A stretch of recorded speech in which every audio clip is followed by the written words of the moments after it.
welcome to the Purple Positivity Podcast for May the 11th, 2018. I am your host, the amazingly adorable Rebecca Thistle, podcasting to you live-ish from my kitchen/dining room table in my apartment, which I call Jeffrey Thistlework.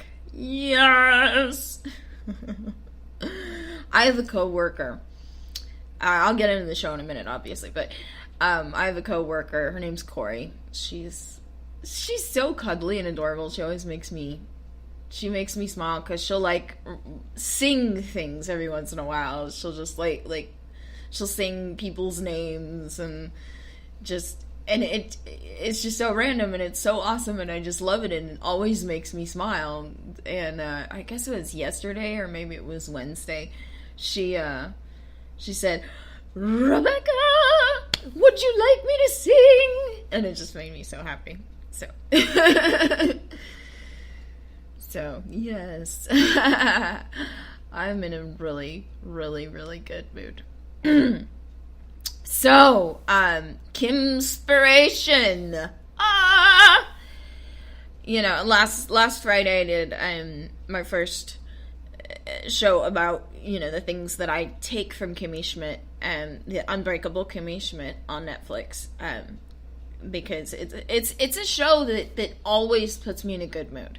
Always, always, always, always. Like, no matter how fucked up I feel, if I sit down and I watch an episode of Unbreakable Kimmy Schmidt, it's gonna make me feel better. It's gonna make me feel better, period, end of story, no matter what.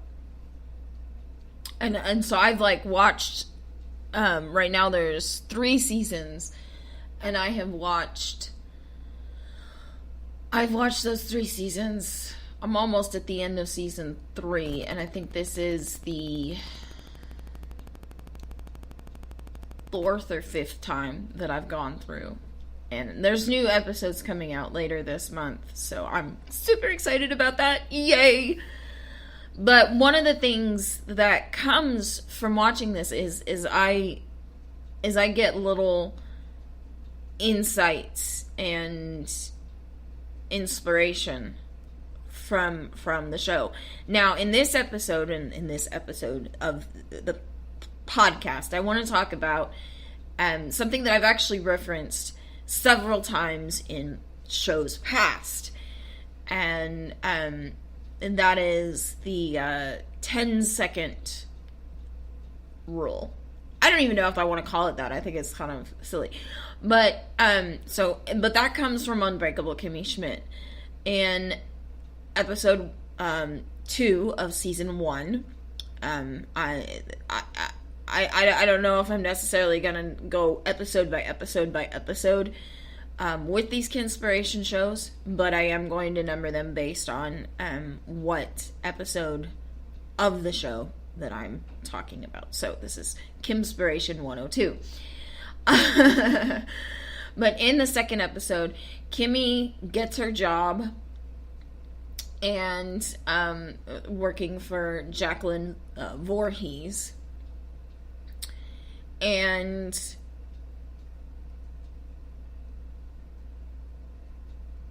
her first assignment in her job is to organize a birthday party for Jacqueline's son, Buckley. And hilarity ensues. But at the party, Jacqueline refuses to let Buckley open any of his presents until her husband / his dad arrives at the party. And so the first time that we hear about the 10-second rule is when Buckley is really impatient and waiting to unwrap his presents. And Kimmy says, I learned that you can do anything for 10 seconds. And she has a flashback to being in the bunker where she's having to turn this crank that's supposed to not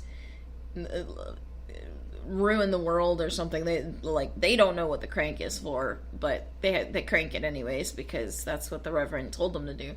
And so Kimmy's sitting there cranking away, And one of the other mole women says, maybe you should take a break. How do you keep doing this? And she's like, I can do anything for 10 seconds. You just count to 10. You get through 10 seconds, and then you start on a new 10 seconds. And she repeats this later in the episode when Jacqueline is upset about her husband not being back, and she feels devastated and like she's going to fall apart, and Kimmy says, you can do anything for 10 seconds, and then you start a new 10 seconds. And it's sort of this, like, it's like one day at a time, it's like the 12-step concept of one day at a time, but on like a much smaller scale.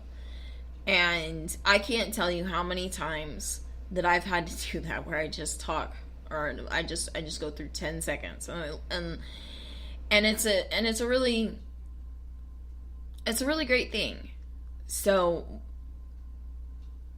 back in November and December, when I was passively suicidal over the things that were going on at the time, I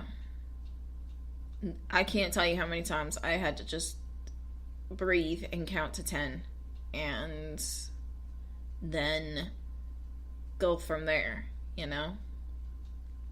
Just breathe and count to 10. And then start the next 10 seconds. Breathe and count to 10. And then the next, and then the next, and then the next. And I just made it day to day to day to day. And it's hard. I'm not gonna lie. It is so hard to do sometimes. But when you narrow things down to this small time frame of 10 seconds at a time, it makes life a little more bearable. And not just through hard times. Like, I guess it was yesterday. No, not yesterday. It was Wednesday. I was talking to someone, and and he made a remark to me about, I'm thinking about taking a road trip this summer. And I was like, oh, well, where are you gonna road trip to? And he said, well, I was thinking Abilene, Texas. And I went, oh, like, I didn't know what to say. And I was trying really hard not to react, because I thought I heard him say that, but I was trying really hard not to react because my coworker Corey was on the phone nearby, and so I didn't want to, like, just nerd out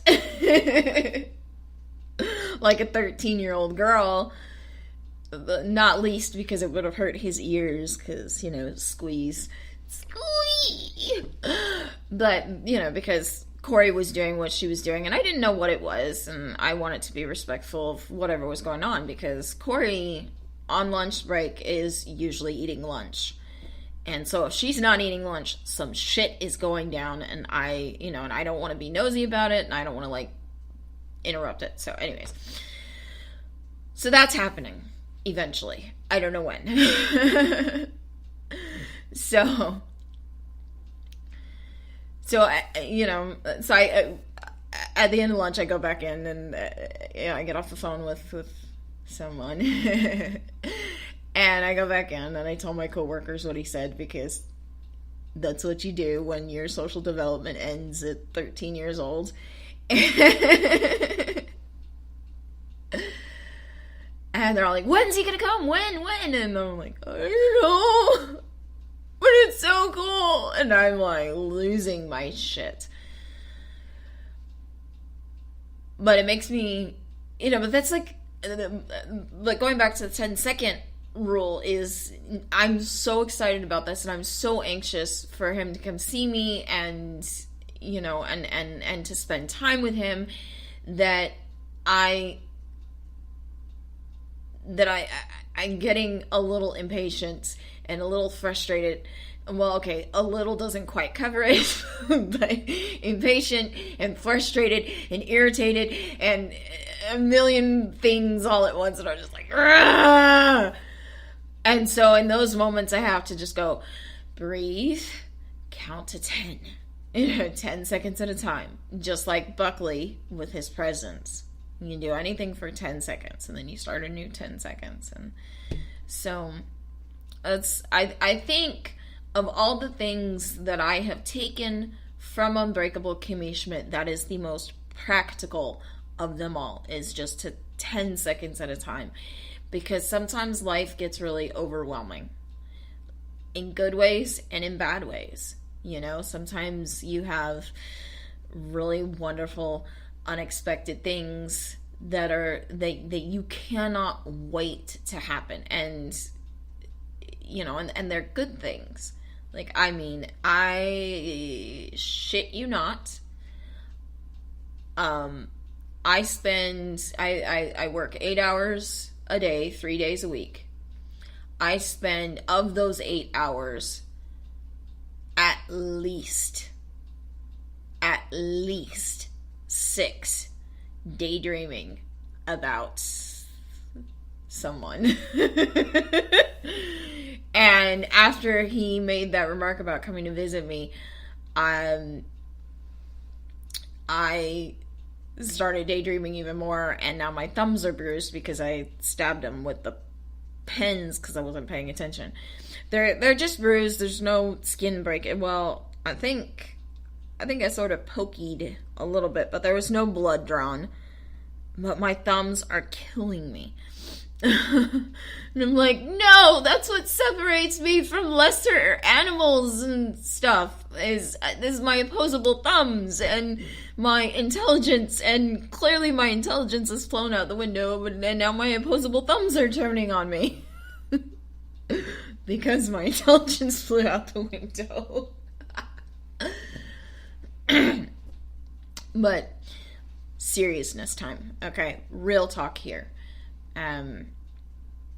One of my other coworkers yesterday or last night, her mother passed away, and she is understandably devastated. And thankfully, she lives in the same apartment complex as me, and so I'm gonna track her. I'm gonna check up on her, but I'm gonna tell her this because I don't know if she listens to this show or not. But I'm gonna tell her about the 10-second rule, because I know she's going to be hurting. I know every single moment without her mom is going to just feel like an eternity. But I think if she can just take it 10 seconds at a time, she'll make it through. It's not going to necessarily make the situation better. It's just gonna, because sometimes you're in a shitty situation. In Kimmy's case, she's in a bunker. She was held hostage in a bunker by a really crazy, goofy crazy, but still crazy man fancying himself a reverend who knows when the world's gonna end. And 10 seconds at a time, forced to crank this thing for later we understand what the crank is for. And I'm sure I'll spoil that later, but I don't want to do it right now.